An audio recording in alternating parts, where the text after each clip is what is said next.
Welcome back or welcome to my channel. Today, The Horla by Guy de Maupassant. May 8th. What a glorious day. I have spent the whole morning lying on the grass in front of my house under the enormous plane tree that forms a complete covering, shelter, and shade for it. I love this country, and I love living here, because it is here I have my roots, those deep down slender roots that hold a man to the place where his forefathers were born and died. Hold him to ways of thought and habits of eating, to customs as to particular foods, to local fashions of speech, to the intonations of country voices, to the scent of the soil, the villages, and the very air itself. I love this house of mine where I grew up. From my windows I see the Seine flowing alongside my garden, beyond the high road, almost at my door, the great wide Seine running from Rouen to Havre, covered with passing boats. Away to the left, Rouen, the widespread town, with its blue roofs lying under the bristling host of Gothic belfries. They are beyond number, frail or sturdy, dominated by the leaden steeples of the cathedral, and filled with bells that ring out in the limpid air of fine mornings, sending me the sweet and far-off murmur of their iron tongues, a brazen song borne to me on the breeze, now louder, now softer, as it swells or dies away. How beautiful this morning has been. Towards 11 o'clock, a long convoy of boats followed each other past my gate, behind a squat tug looking like a fly and wheezing painfully as it vomited thick clouds of smoke. After two English yachts whose crimson awnings rose and fell against the sky, came a splendid three-masted Brazilian, all white, gloriously clean and glittering. The sight of this ship filled me with such joy that I saluted her. I don't know why. May 11th. I have had a slight fever for the last few days. I feel ill, or rather unhappy. Whence come these mysterious influences that change our happiness to dejection and our self-confidence to discouragement? It is as if the air, the unseen air, were full of unknowable powers whose mysterious nearness we endure. I wake full of joy, my throat swelling with a longing to sing. Why? I go down to the waterside, and suddenly, after a short walk, I come back home wretched, as if some misfortune were waiting me there. Why? Has a chill shudder, passing lightly over my skin, shaken my nerves and darkened my spirit? Have the shapes of the clouds, or the color of the day, the ever-changing color of the visible world, troubled my mind as they slipped past my eyes? Does anyone know? Everything that surrounds us, everything that we see unseeing, everything that we brush past unknowing, everything that we touch impalpably, everything that we meet unnoticing has on us, on the organs of our bodies, and through them on our thoughts, on our very hearts, swift, surprising, and inexplicable effects. How deep it is, this mystery of the invisible. We cannot fathom it with our miserable senses, with our eyes that perceive neither the too small, nor the too great, nor the too near, nor the too distant, nor the inhabitants of a star, nor the inhabitants of a drop of water, with our ears that deceive us, transmitting the vibrations of the air to us as sonorous sounds. They are fairies who by a miracle transmute movement into sound, from which metamorphosis music is born, and make audible in song the mute quivering of nature. With our smell, feebler than a dog's, with our taste, that can only just detect the age of a wine. If only we had other organs to work other miracles on our behalf, what things we could discover round us. May 16th. I am certainly ill. I have been so well since last month.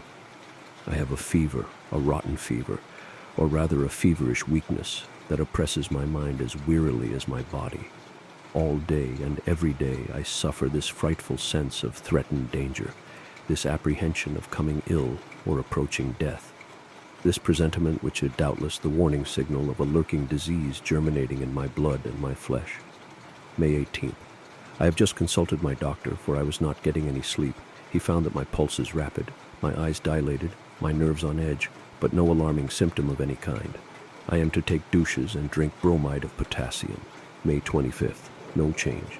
My case is truly strange. As night falls, an incomprehensible uneasiness fills me, as if the night concealed a frightful menace directed at me. I dine in haste, then I try to read, but I don't understand the words. I can hardly make out the letters, so I walk backwards and forwards in my drawing room, oppressed by a vague fear that I cannot throw off, fear of sleeping and fear of my bed. About 10 o'clock I go up to my room.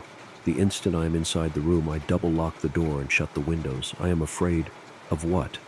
I never dreaded anything before. I open my cupboards. I look under my bed. I listen. Listen. To what?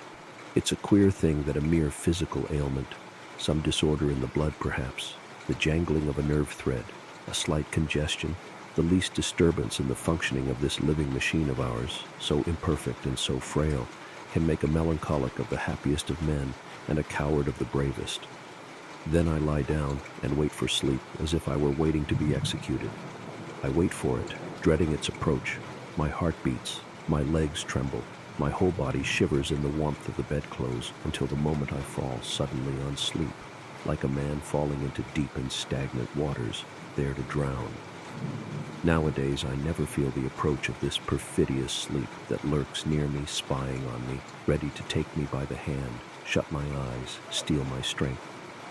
I sleep for a long time, 2 or 3 hours, then a dream, no, a nightmare seizes me. I feel that I am lying down and that I am asleep. I feel it and I know it.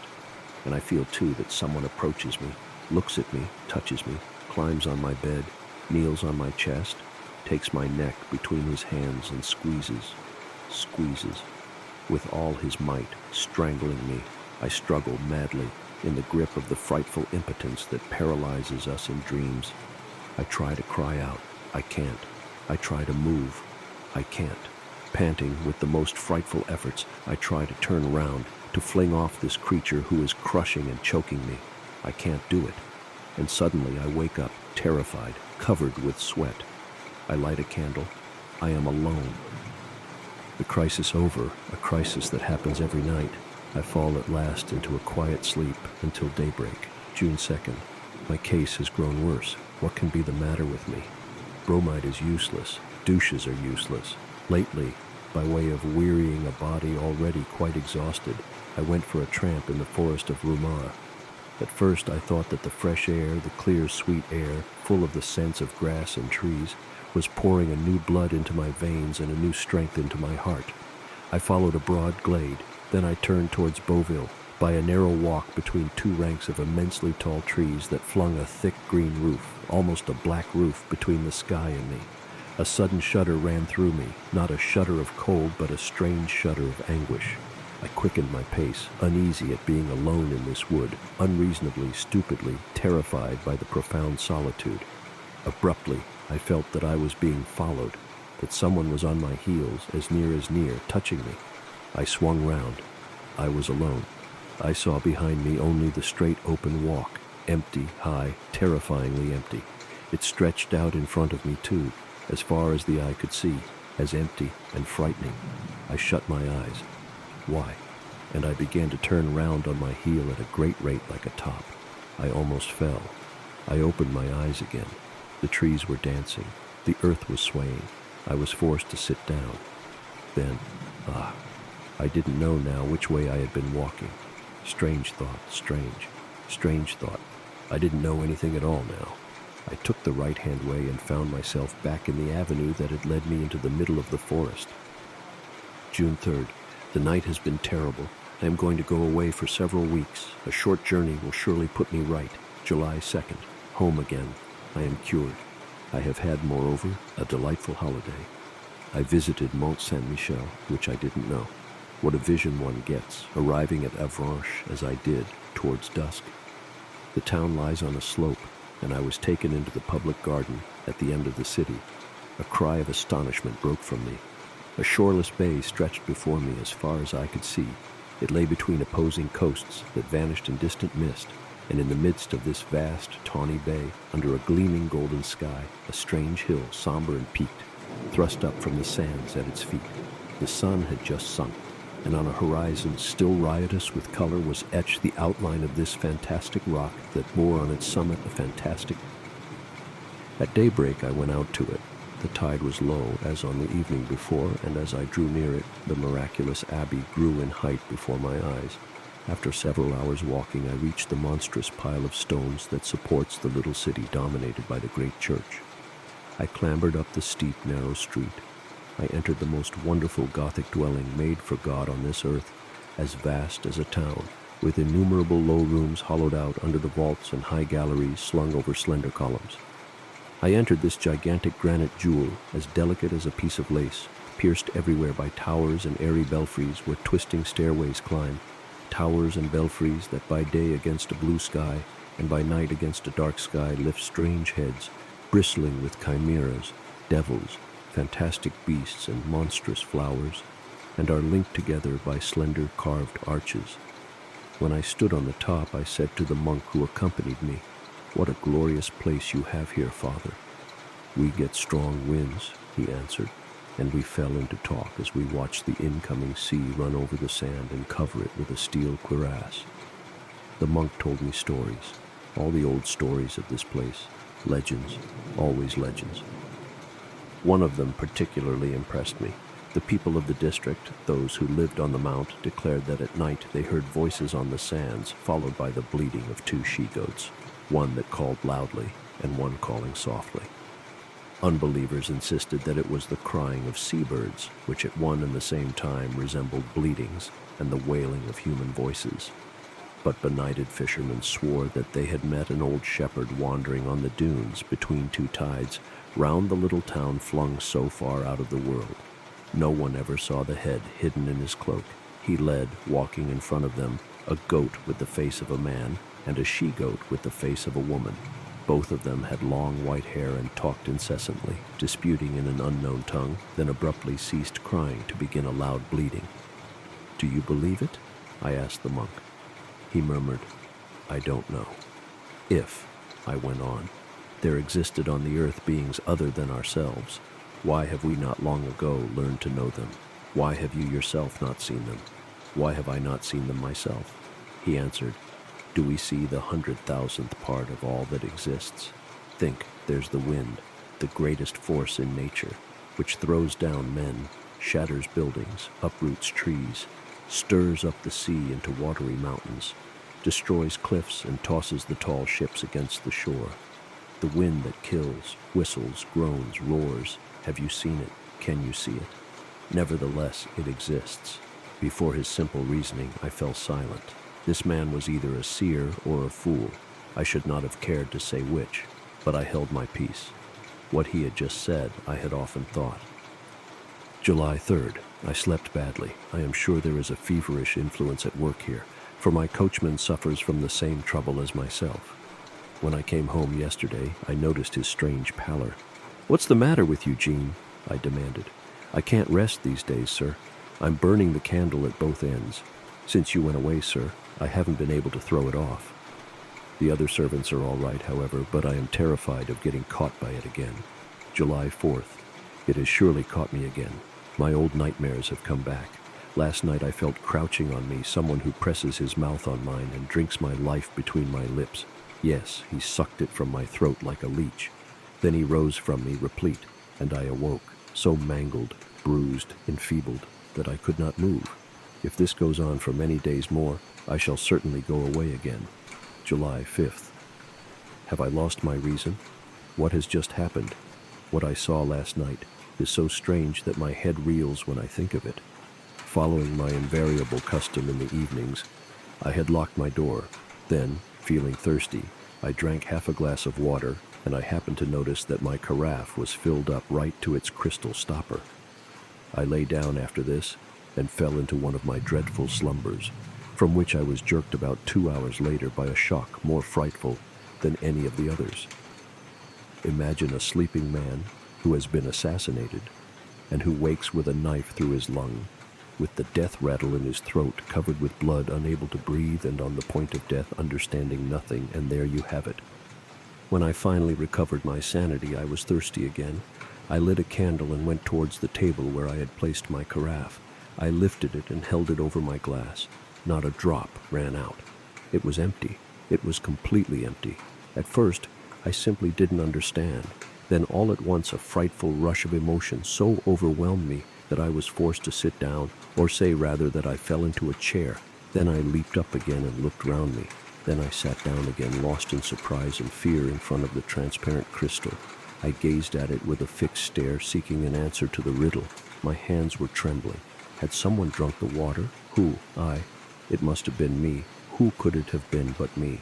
So I was a somnambulist, all unaware I was living the mysterious double life that raises the doubt whether there be not two selves in us, or whether in moments when the spirit lies unconscious, an alien self, unknowable and unseen, inhabits the captive body that obeys this other self as it obeys us, obeys it more readily than it obeys us. Oh, can anyone understand my frightful agony? Can anyone understand the feelings of a sane-minded, educated, thoroughly rational man, staring in abject terror through the glass of his carafe, where the water has disappeared while he slept? I remained there until daylight, not daring to go back to bed. July 6th. I am going mad. My carafe was emptied again last night, or rather, I emptied it. But is it I? Is it I? Who can it be? Who? Oh my God. Am I going mad? Who will save me? July 10th. I have just made some astonishing experiments. Listen, on the 6th of July, before lying down in bed, I placed on my table wine, milk, water, bread, and strawberries. Someone drank. I drank all the water and a little of the milk. Neither the wine, nor the bread, nor the strawberries were touched. On the 7th of July, I made the same experiment and got the same result. On the 8th of July, I left out the water and the milk. Nothing was touched. Finally, on the 9th of July, I placed only the water and milk on my table, taking care to wrap the carafes in white muslin cloths and to tie down the stoppers. Then I rubbed my lips, my beard, and my hands with a charcoal pencil and lay down. The usual overpowering sleep seized me, followed shortly by the frightful wakening. I had not moved. My bedclothes themselves bore no marks. I rushed towards my table. The cloths wrapped around the bottles remained spotless. I untied the cords, shaking with fear. All the water had been drunk. All the milk had been drunk. Oh my God, I am leaving for Paris at once. July 13th, Paris. I suppose I lost my head during the last few days. I must have been the sport of my disordered imagination, unless I really am a somnambulist or have fallen under one of those indubitable but hitherto inexplicable influences that we call suggestions. However that may be, my disorder came very near to lunacy, and 24 hours in Paris have been enough to restore my balance. Yesterday, I went to the races and made various calls.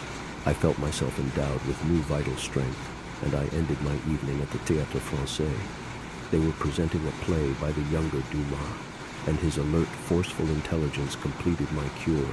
There can be no doubt that loneliness is dangerous to active minds. We need round us men who think and talk. When we live alone for long periods, we people the void with phantoms. I returned to the hotel in high spirits, walking along the boulevards.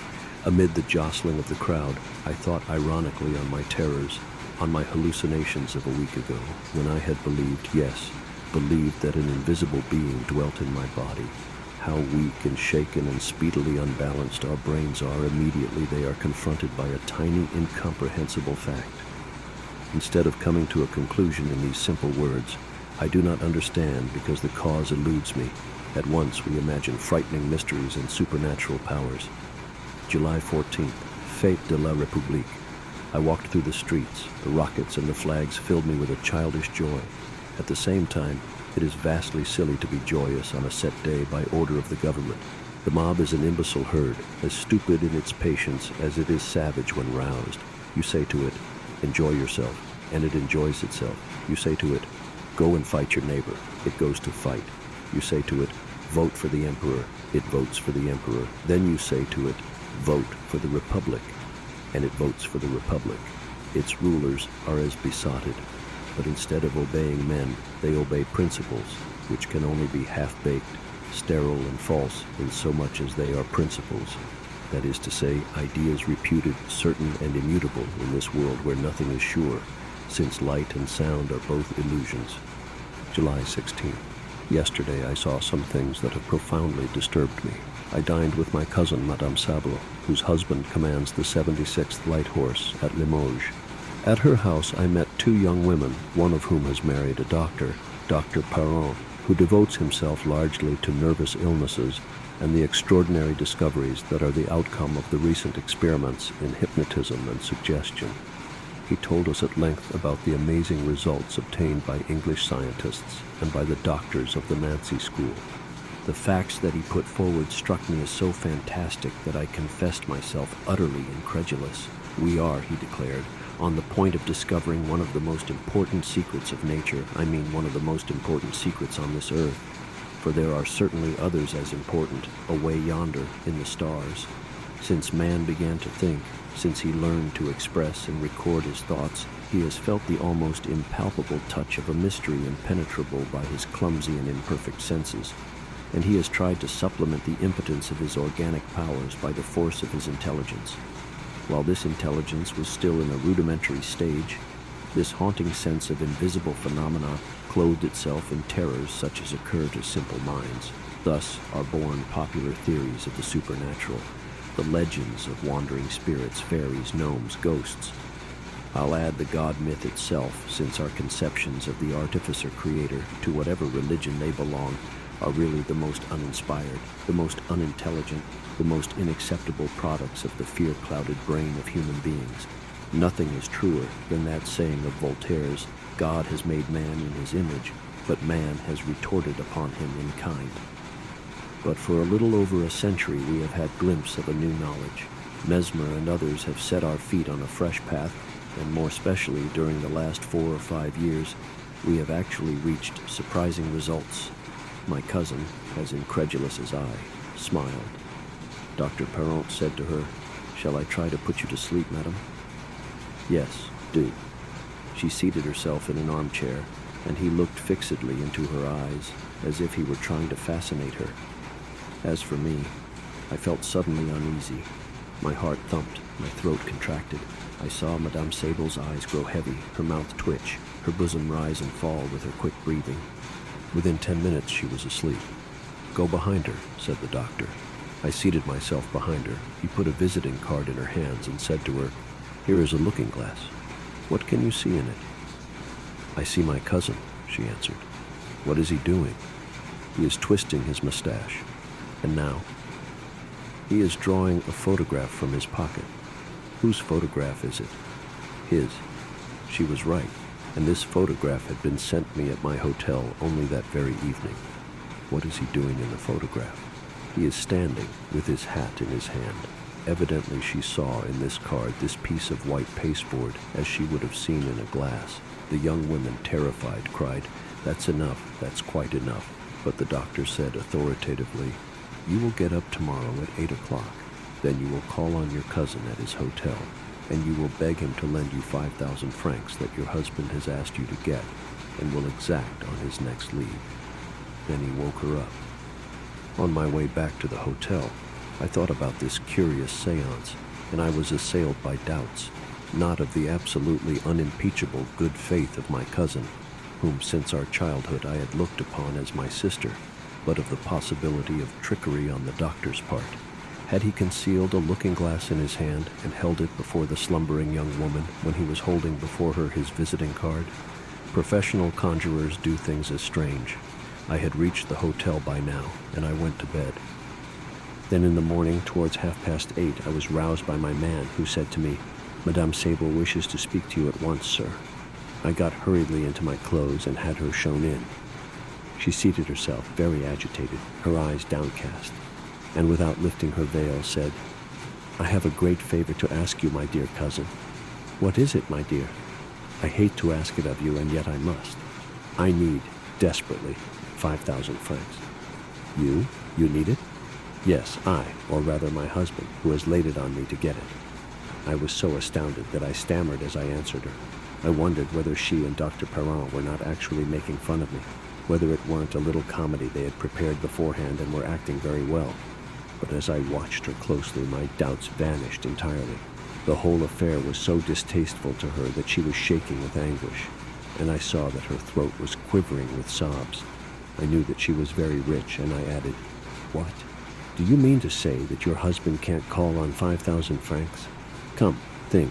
Are you sure he told you to ask me for it?" She hesitated for a few moments as if she were making a tremendous effort to search her memory. Then she answered, "Yes, yes, I'm quite sure." "Has he written to you?" She hesitated again, reflecting. I guessed at the tortured striving of her mind. She didn't know, She knew nothing except that she had to borrow 5,000 francs from me for her husband. Then she plucked up courage to lie. Yes, he has written to me. But when? You didn't speak to me about it yesterday. I got his letter this morning. Can you let me see it? No. It is very intimate, too personal. I've burned it. Your husband must be in debt then. Again she hesitated, then answered, I don't know. I told her abruptly. The fact is I can't lay my hands on 5,000 francs at the moment, my dear. A kind of agonized wail broke from her. Oh, I implore you, get it for me. She grew dreadfully excited, clasping her hands as if she were praying to me. The tone of her voice changed as I listened. She wept, stammering, torn with grief, goaded by the irresistible command that had been laid on her. Oh, I implore you to get it. If you knew how unhappy I am, I must have it today. I took pity on her. You shall have it at once, I promise you. Thank you, she cried. How kind you are. Do you remember, I went on, what happened at your house yesterday evening? Yes. Do you remember that Dr. Perron put you to sleep? Yes. Very well. He ordered you to come this morning and borrow 5,000 francs from me, and you are now obeying the suggestion. She considered this for a moment and answered, because my husband wants it. I spent an hour trying to convince her, but I did not succeed in doing so. When she left, I ran to the doctor's house. He was just going out, and he listened to me with a smile. Then he said, Now do you believe? I must. Let's go and call on your cousin. She was already asleep on a daybed, overwhelmed with weariness. The doctor felt her pulse and looked at her for some time, one hand lifted towards her eyes that slowly closed under the irresistible compulsion of his magnetic force. When she was asleep, your husband has no further need for 5,000 francs. You will forget that you begged your cousin to lend it to you, and if he speaks to you about it, you will not understand.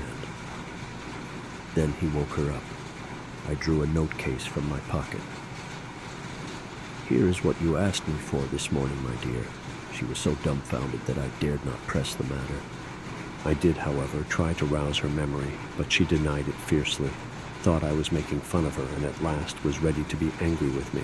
Back at the hotel, the experience has disturbed me so profoundly that I could not bring myself to take lunch. July 19th. I have told several people about this adventure and been laughed at for my pains. I don't know what to think now. The wise man says, perhaps. July 21st.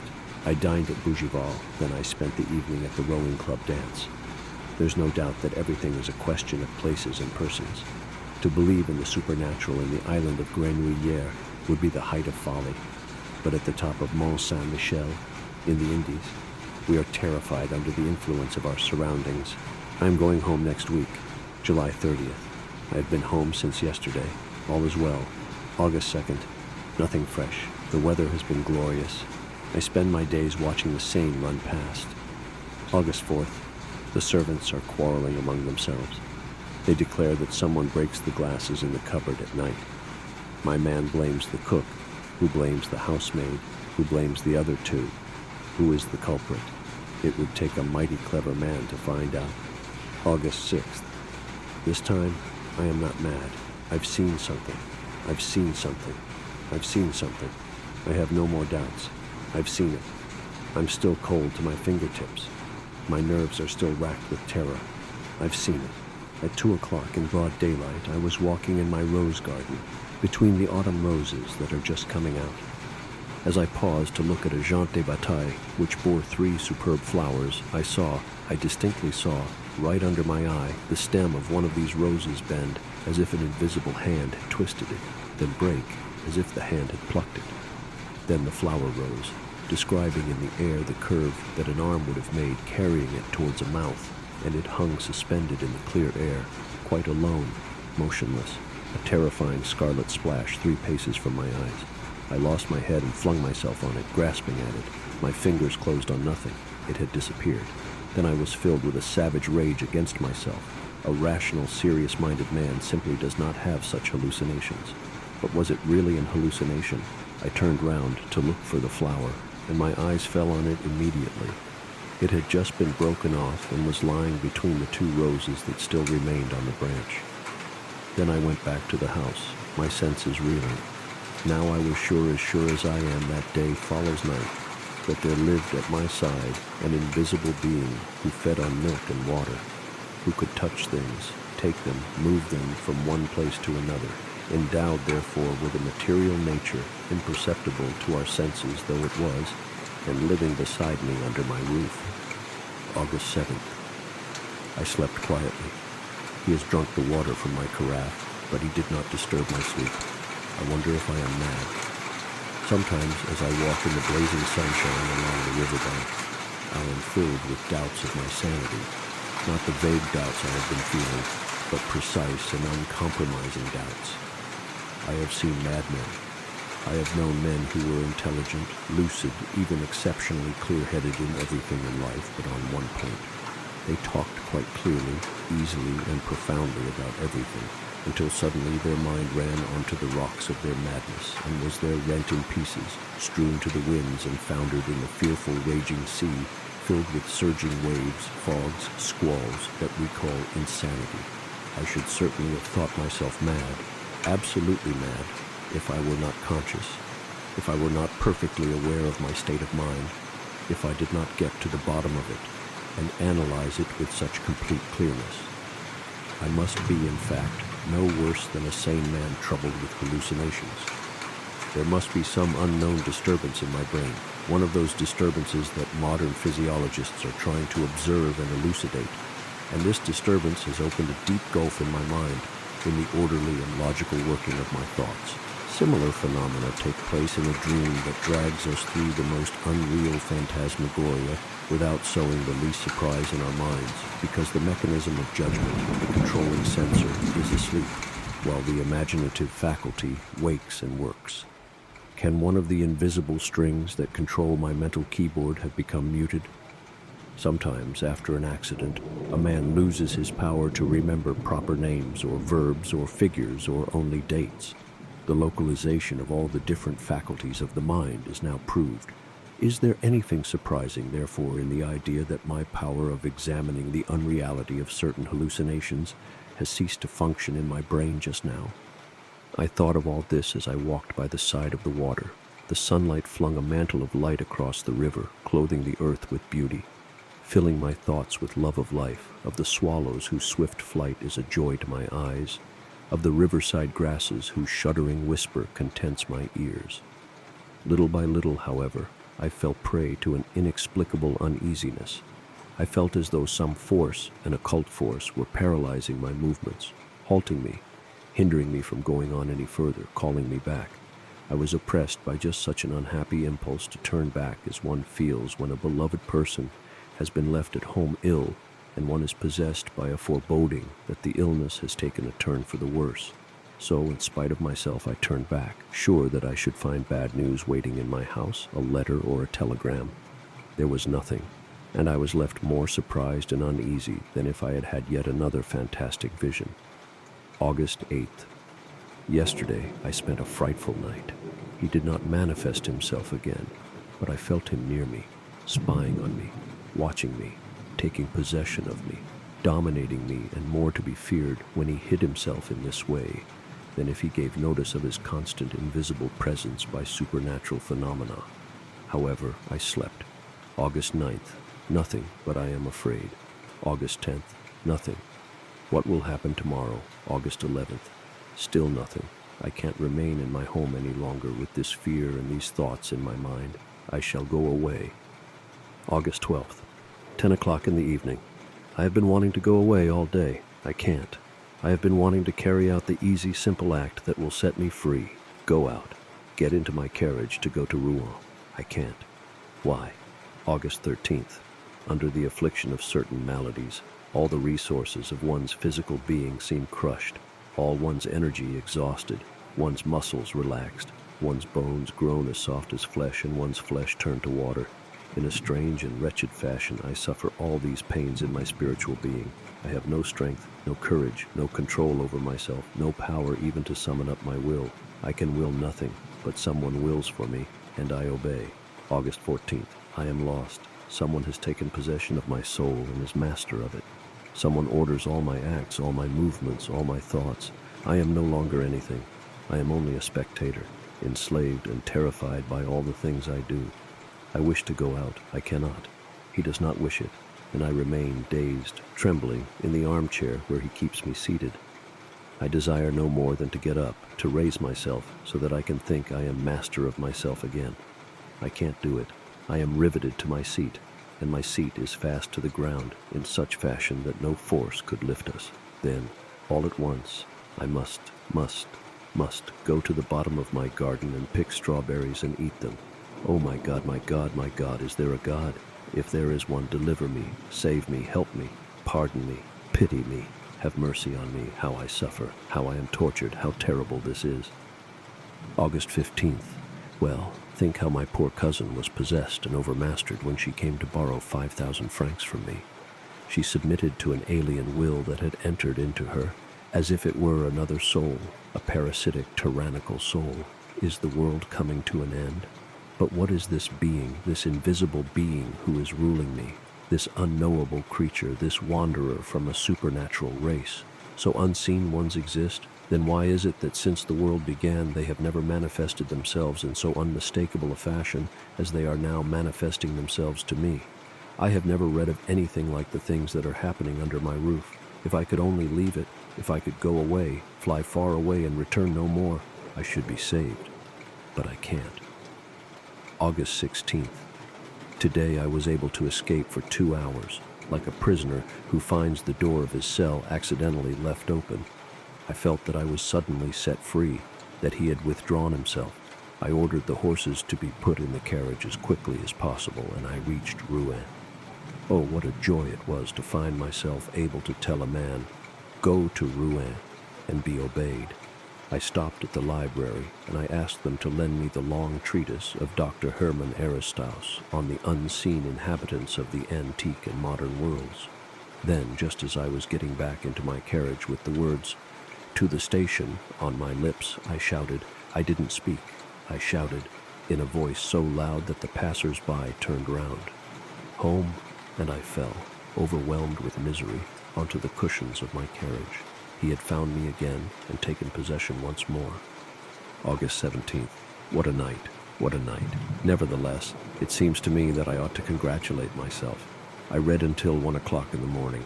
Hermann Aristaus, a doctor of philosophy and theogony, has written an account of all the invisible beings who wander among men or have been imagined by men's minds. He describes their origins, their domains, their power. But none of them is the least like the being who haunts me. It is as if man, the thinker, has had a foreboding vision of some new being, mightier than himself, who shall succeed him in this world, and in his terror, feeling him draw near and unable to guess at the nature of this master, he has created all the fantastic crowd of occult beings, dim phantoms born of fear. Well, I read until 1 o'clock, and then I seated myself near my open window to cool my head and my thoughts in the gentle air of night. It was fine and warm. In other days, how I should have loved such a night. No moon. The stars wavered and glittered in the black depths of the sky. Who dwells in these worlds? What forms of life, what living creatures, what animals or plants do they hold? What more than we do the thinkers in those far-off universes know? What more can they do than we? What do they see that we do not know of? Perhaps one of them, some day or other, will cross the gulf of space and appear on our earth as a conqueror, just as in olden days the Normans crossed the sea to subdue wealthy nations. We others are so infirm, so defenseless, so ignorant, so small, on this grain of dust that revolves and crumbles in a drop of water. So dreaming, I fell asleep in the fresh evening air. I slept for about 40 minutes and opened my eyes again without moving, roused by I know not what vague and strange emotions. At first I saw nothing, then all at once I thought that the page of a book lying open on my table had turned over of itself. Not a breath of air came in at the window. I was surprised, and I sat waiting. About 4 minutes later, I saw with my own eyes another page come up and turn back on the preceding one, as if a finger had folded it back. My armchair was empty, seemed empty, but I realized that he was there, he, sitting in my place and reading. In one wild spring, like the spring of a maddened beast resolved to eviscerate his trainer, I crossed the room to seize him and crush him and kill him. But before I had reached it, my seat turned right over as if he had fled before me. My table rocked, my lamp fell and was extinguished, and my window slammed shut as if I had surprised a malefactor who had flung himself out into the darkness, tugging at the sashes with all his force. So he had run away. He had been afraid of me. Me. Then tomorrow, or the day after, or someday, I should be able to get him between my fingers and crush him against the ground. Don't dogs sometimes bite and fly at their masters' throats? August 18th. I've been thinking things over all day. Oh, yes, I'll obey him, satisfy his impulses, do his will, make myself humble, submissive, servile. He is the stronger, but an hour will come. August 19th. I know now. I know everything. I have just read the following in the Revue du Monde Scientifique. A strange piece of news reaches us from Rio de Janeiro. Madness, an epidemic of madness comparable to the contagious outbursts of dementia that attacked the peoples of Europe in the Middle Ages, is raging at this day in the district of São Paulo.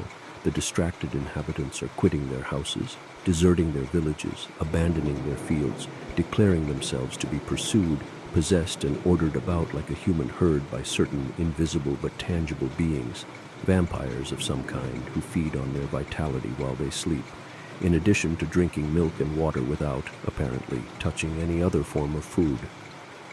Professor Don Pedro Henriquez, accompanied by several learned doctors, has set out for the district of São Paulo to study on the spot the origins and the forms taken by this surprising madness, and to suggest to the emperor such measures as appear to him most likely to restore the delirious inhabitants to sanity.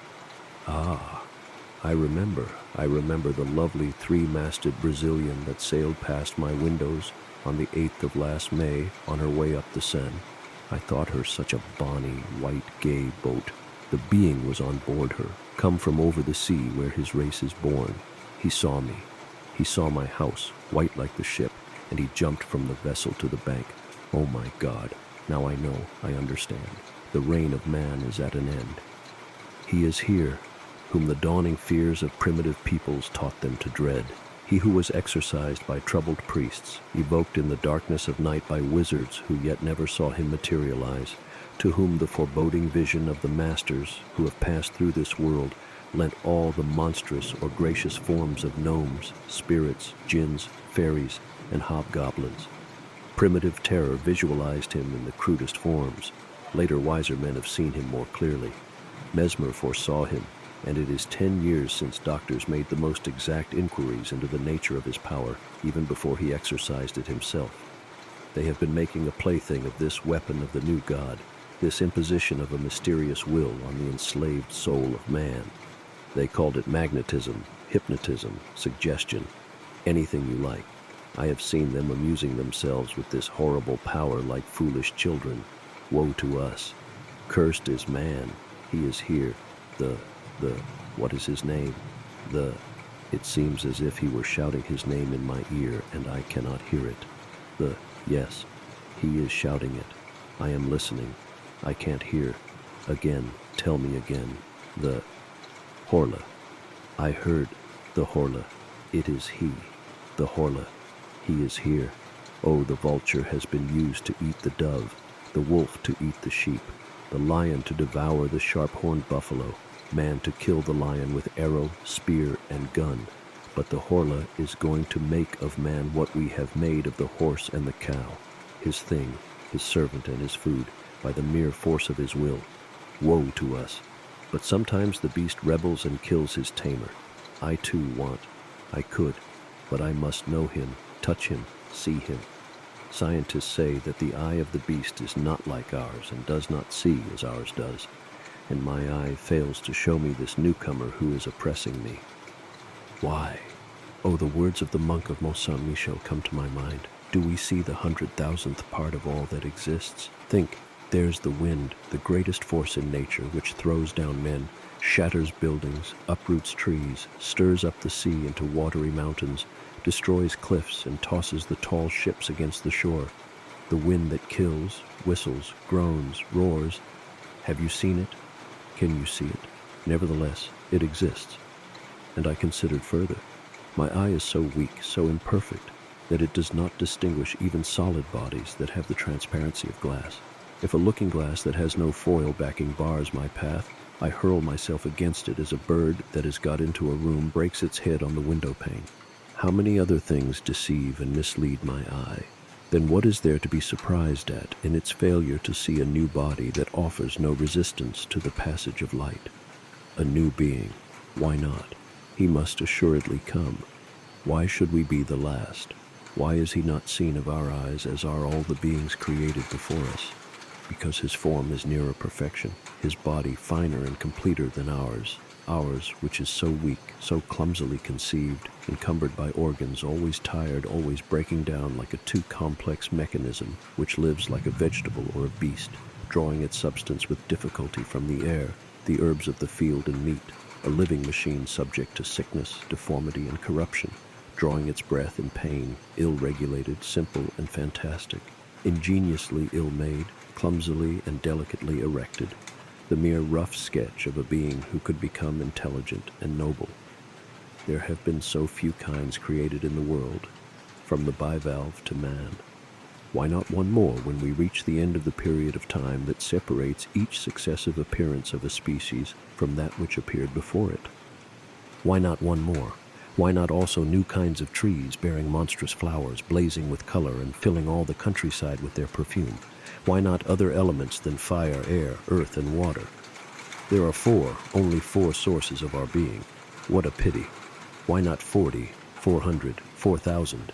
How poor, niggardly, and brutish is life, grudgingly given, meanly conceived, stupidly executed.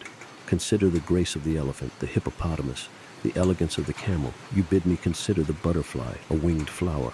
I can imagine one vast as 100 worlds, with wings for whose shape, beauty, color, and sweep I cannot find any words, but I see it. It goes from star to star, refreshing and perfuming them with the soft, gracious wind of its passing, and the people of the upper air watch it pass in an ecstasy of joy. What is the matter with me? It is he, the Horla, who is haunting me, filling my head with these absurdities. He is in me. He has become my soul. I will kill him. August 19th. I will kill him. I have seen him. I was sitting at my table yesterday evening, making a great show of being very absorbed in writing. I knew quite well that he would come and prowl round me, very close to me, so close that I might be able to touch him, seize him perhaps. And then, I should be filled with the strength of desperation. I should have hands, knees, chest, face, teeth to strangle him, crush him, tear him, rend him. With every sense quiveringly alert, I watched for him. I had lit both my lamps and the 8 candles on my chimney-piece, as if I thought I should be more likely to discover him by this bright light. In front of me was my bed, an old oak four-poster, on my right the fireplace, on my left my door carefully shut after I had left it open for a long time to attract him. Behind me, a very tall cupboard with a mirror front, which I used every day to shave and dress by, and in which I always regarded myself from head to foot whenever I passed in front of it. Well, I pretended to write to deceive him, because he was spying on me too, and all at once I felt I was certain that he was reading over my shoulder, that he was there, his breath on my ear. I stood up, my hand outstretched, and turned round, so quickly that I almost fell. What do you think? The room was as light as day, and I could not see myself in my looking-glass. It was empty, transparent, deep, filled with light. I was not reflected in it, and I was standing in front of it. I could see the wide, limpid expanse of glass from top to bottom, and I stared at it with a distraught gaze. I daren't move another step. I daren't make another movement. Nevertheless, I felt that he was there, whose immaterial body had swallowed up my reflection, but that he would elude me still. How frightened I was. A moment later, my reflection began to appear in the depths of the looking-glass in a sort of mist, as if I were looking at it through water. This water seemed to flow from left to right, slowly, so that moment by moment my reflection emerged more distinctly. It was like the passing of an eclipse. The thing that was concealing me appeared to possess no sharply defined outlines, but a kind of transparent opacity that gradually cleared. At last I could see myself from head to foot, just as I saw myself every day when I looked in the glass. I had seen it. The horror of it is still on me, making me shudder. August 20th. How can I kill him, since I can't touch him? Poison? But he would see me put it in the water, and besides, would our poisons affect an immaterial body? No, they certainly would not. Then how? How? August 21st. I have sent for a locksmith from Rouen and ordered him to fit my room with iron shutters, such as they have in certain hotels in Paris to keep out robbers. He is to make me also a similar sort of door. Everyone thinks me a coward, but much I care for that. September 10th. Rouen, Hotel Continental. It is done. It is done. But is he dead? My brain reels with what I've seen. Yesterday the locksmith put up my iron shutters and my iron door, and I left everything open until midnight, although it began to get cold. All at once I felt his presence, and I was filled with joy, a mad joy. I rose slowly to my feet and walked about the room for a long time, so that he should suspect nothing. Then I took off my boots and carelessly drew on my slippers. Then I closed my iron shutters, and sauntering back towards the door, I double-locked it too. Then I walked back to the window and secured it with a padlock, putting the key in my pocket. Suddenly, I realized that he was prowling anxiously round me. He was afraid now, and commanding me to open them for him. I almost yielded. I did not yield, but leaning on the door, I set it ajar, just wide enough for me to slip out backwards, and as I am very tall, my head touched the lintel. I was sure that he could not have got out, and I shut him in alone, all alone. Thank God I had him. Then I ran downstairs. In the drawing room, which is under my room, I took both my lamps and emptied the oil all over the carpet and the furniture, everything. Then I set it on fire, and I fled after having double-locked the main door. And I went and hid myself at the bottom of my garden in a grove of laurels. How long it took, how long. Everything was dark, silent, still, not a breath of air, not a star.